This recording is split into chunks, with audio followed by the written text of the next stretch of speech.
네, 단통법 관련해서 산업팀 박상률 기자 자리에 함께했습니다. 박 기자, 이 불법 보조금 다시 이제 나오고 있군요. 불법 보조금 얘기를 좀 하기 전에 잠깐 네. 그리스 신화 얘기를 좀 드리면 그 야누스라는 수호신이 있습니다. 두 네. 얼굴을 가져서 우리가 야누스의 두 얼굴이라고 좀 유명한데 제가 왜 이 얘기를 꺼내냐? 이통사들, 우리나라 이통 3사가 지금 야누스를 그대로 닮았습니다. 단통법이 시행이 되고 나서 10만 원 정도도 안 되는 보조금을 내놔서 이통 그 소비자들의 그 원성을 많이 샀잖아요. 그리고 나자 8만 원, 9만 원, 그리고 10만 원 정도 더 띄어서 보조금을 좀 높이고 그리고 네. 가입비를 폐지한다, 멤버십 혜택을 강화한다 이렇게 변화의 움직임을 보이는 것처럼 했는데 알고 보니까 뒤에서 역시 한 5, 60만 원대의 불법 보조금으로 그 일부 소비자들에게만 마케팅을 펼치고 있었던 거죠. 좀 취재를 해보니까 심지어 국정감사 기간에도 얼마 전에 끝난 이 국정감사 기간 중에도 이 통사들은 계속해서 불법 보조금 영업을 해오고 있었습니다. 이 통사들은 법 위반을 해도 크게 문제될 게 없다 이렇게 지금 인식을 하고 있는데 이런 안일한 생각이 정부의 대응 여기서도 좀 한몫을 했다 이렇게 볼 수 있습니다. 네, 앞서 기사에 보니까 이 방통위가 구두 경고를 하고 각서를 받은 것으로 끝났다라고 얘기를 하는데 이게 맞는 겁니까? 도대체 불법 보조금 없애자고 만든 법이 한 달도 안 돼서 무시를 당하고 있는데 말이죠. 그 방통위는 지금의 상황이 그렇게 심각하지 않다 이렇게 생각을 하고 있는 것 같습니다. 잠깐 방통위 관계자 이야기를 좀 들어보시겠습니다. 뿌려지고 있다는 간간히 소식은 듣고는 있는데 실제로 저희들이 이제 지금 현재 조사 아직 하거나 이런 것이 아직 없기 때문에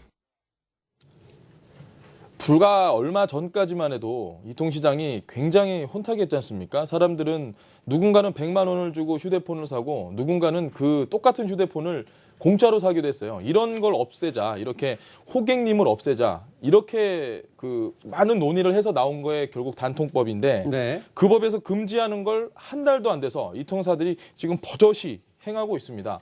방통위는 이걸 알고 있었어요. 알고 있었는데 구두 경고만 주고 말았다. 이건 상식적으로 쉽게 이해를 할 수 없는 부분입니다. 방통위 고위 관계자는 이렇게 얘기를 했습니다. 시장 경제에서 정부가 하지 말란다고 기업이 다 하지 않는 건 아니다. 그리고 현재 상황은 그렇게 과열된 것도 아니다. 이 얘기를 조금 다르게 제가 설명을 드리면 지금 과열이 되지 않으면 불법 보조금을 조금은 주는 건 허용을 해도 된다. 이렇게 해석을 할 여지가 있거든요. 굉장히 문제가 심각하지만 방통위는 문제가 심각하다 이렇게 인식조차 하지 못하고 있는 상황입니다. 자, 과연 인지를 못하는 걸까요? 아니면 이 단통법 자체가 이동통신사에게만 이득을 주고 소비자한테는 오히려 혜택이 전혀 없는 좀 악법이다라는 여론이 하도 들끓어서 그런 걸까요? 그것까지는 속내는 모르겠습니다만. 자, 이 법 시행 전과 큰 차이가 뭔가 좀 개선되는 쪽으로 결과가 나와야 될 텐데 어떻습니까? 예전에 제가 몇 번 설명을 좀 드린 적이 있는데 단통법을 위반하면 일단 전체 매출의 최대 3%의 과징금을 부과하게 돼 있습니다. 네. 법 시행 이전과 비교하면 크게 다를 게 없습니다. 법 네. 시행 이전과 차이가 있다 이러면 형식상으로 이게 법 위반이다 아니다 이 정도인데 과징금을 살펴보겠습니다. 과징금 보통 방통위가 조사를 했던 그 기간 동안의 매출을 기준으로 삼는데 이걸 기준으로 보면 한 보통 50일에서 60일 정도 하는데 지금 표를 보고 얘기를 좀 드리면 네. 적게는 750억 많게는 한 1,300억 원이 넘어갑니다. 근데 많지 않아요. 1년 영업이익의 한 5% 정도에 불과한 금액입니다. 이 통사들은 이 돈을 내고 차라리 고객을 더 모아서 영업이익 늘리고 그리고 과징금을 막겠다. 국정감사 기간에도 버젓이 지금 불법 보조금을 뿌리고 있지 않습니까? 그 수많은 고객님을 좀 없애고 차별적인 보조금 지원을 없애자.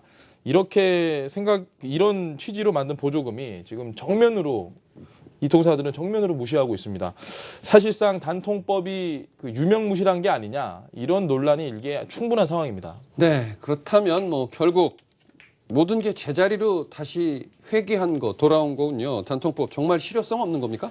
실효성 부분에 대해서는 네. 조금 신중하게 저희가 접근을 해야 됩니다. 지금 곳곳에서 단통법에 대한 개정안, 국회에서도 하루가 멀다 하고 개정을 해야 한다 이런 얘기가 나오고 일부에서는 폐지를 해야 된다 이런 얘기까지 강하게 나오고 있는데 누가 맞다, 어떤 논리가 맞다, 어떤 논리가 다 틀리다 이렇게 따질 문제가 아니라 일단 보조금 공시가 잘 지켜지고 이 통사들이 통신비를 내리고 그리고 제조사들이 단말기 가격을 내린다면 소비자들은 더할 나위 없이 좋겠죠. 그게 네. 단통법의 본 취지고 그게 잘 지켜지기만 하면. 근데 이 시점에서 중요한 건 지금의 단통법으로 과연 이게 될 것이냐. 소비자도 유통업자도 그리고 제조업자, 이통사 모두가 지금 싫어하고 있거든요. 이 법을. 네. 사람들은 일단 뭐 굉장히 불만이 많은 상황이었는데 제가 직접 현장에 나가서 사람들의 목소리를 한번 들어보고 왔습니다. 이 보조금을 많이 받던 적게 받던 저희가 내는 돈은 다 똑같다고 생각을 하거든요. 그러니까는 저는 그렇게 그 보조금이 많이 나온다고 해서 저는 그렇게 기대하진 않거든요. 그걸 왜 불법으로 하고 합법으로 하고 그래? 그런 경제 원리에 그냥 맡기는 게 맞지 않나? 왜 정부에서 이래라 저래라? 가격을 너무 좀 정해놓고 뭐 담합한다는 느낌이라 해야 되나? 잘은 모르겠는데 그런 느낌이라서 왜 그냥 살 때 비싸게 주고 사야 되는 것 같아서 왜 그렇게 해야 되는지 모르겠어요. 잘은 모르겠지만 뭔가 담합을 하는 느낌이 든다. 이 부분은 좀 심각하게 받아야 된다. 모르지만 우리는 그렇게 느낀다. 정확하게 말하면 불신입니다. 정부도 못 믿고 네. 이통사도 못 믿고 뭐 모두를 다 못 믿는 게 우리 소비자들의 현 상황이고 정말 이런 상황은 참 개선이 될 필요가 있다고 생각합니다. 자, 상당히 복잡한데 앞으로는 어떻게 하는 게 가장 좋은가요? 일단 간단히 말씀을 좀 드리면 보조금 상한선, 그러니까 보조금을 더 많이 지급을 하고 단말기 가격이 내려가든지 아니면 실제 통신비가 인하되든지 그 사업자들의 노력이 가장 우선이 돼야 됩니다. 사업자들이 먼저 자발적으로 나서야 되고 이 부분이 과연 단통법으로 해결이 되느냐. 현 상황에서 말씀드리면 아주 회의적입니다. 단통법은 지금 이 부분을 절대로 뭐 절대까지는 아니지만 이 부분은 절대 해결을 하기 힘들다라고 보고 네. 뭐 당장 불법 보조금이 다시 활기를 치는 것만 봐도 알 수 있잖아요. 저희가 2년을 넘게 준비해 왔습니다. 단통법이. 하지만 이런 상황을 전혀 예측을 못했다는 국회의원들 그리고 그 정부 모두 공동의 책임을 좀 가지고 서로 떠넘기지 말고 좀 심각하게 고민을 해봐야 되지 않나 이렇게 생각합니다. 네, 알겠습니다. 단통법 관련해서 자세히 짚어봤습니다. 산업팀의 박상열 기자였습니다. 수고했습니다.